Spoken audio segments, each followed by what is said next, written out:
High, me Chaitrali and this is my first blog on YouTube. तर आजच्या ब्लॉगची सुरुवात आमच्या घरच्या येथील चाफ्याच्या झाडापासून करते. त्याला खूप सारी फुलं आलेली आहेत.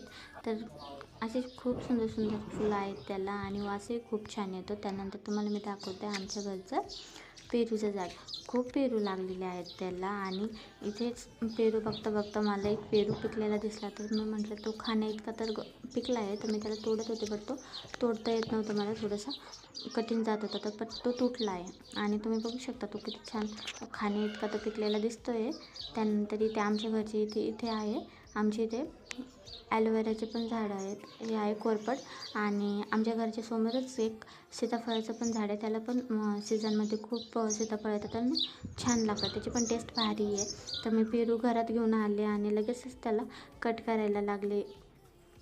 कट करून त्याचे स्लाईस करून घेतले आणि त्यावर मी मीठ टाकून खायला घेतले. खूप छान लागतं आहे, टेस्ट पण गोड आहे त्याची. आणि मी काही खाल्ले आणि घरच्यांनाही ठेवले कट करून. त्यानंतर मी इंटरनेटवर व्हायरल मेहंदीची डिझाईन बघितलेली होती. त्यावर काय करायचं, मग फेविकॉल लावून ती मेहंदी काढायची आणि नंतर काढली की ती रंगत पण नाही. तर मग मलाही ट्राय करायचं होतं, तर मी ती ट्राय करत होते. आणि मग मी दोऱ्याचा रीळ असतो ना, तो घेतला आणि त्याने राऊंड्स काढले आणि त्यावर ही मेहंदीची डिझाईन मी ट्राय केली. तर मला कॉमेंटमध्ये नक्की सांगा तुम्हाला ही मेहंदीची डिझाईन कशी वाटली. आणि मग तिला मी छान डिझाईन केली त्यामध्ये माझ्या पद्धतीने आणि तिचा फायनल लुक मी तुमच्यासोबत शेअर करते. तर असा होता आजचा माझा ब्लॉग आणि तुम्हाला आवडला असेल तर नक्की लाईक अँड सबस्क्राईब करा. थँक्यू.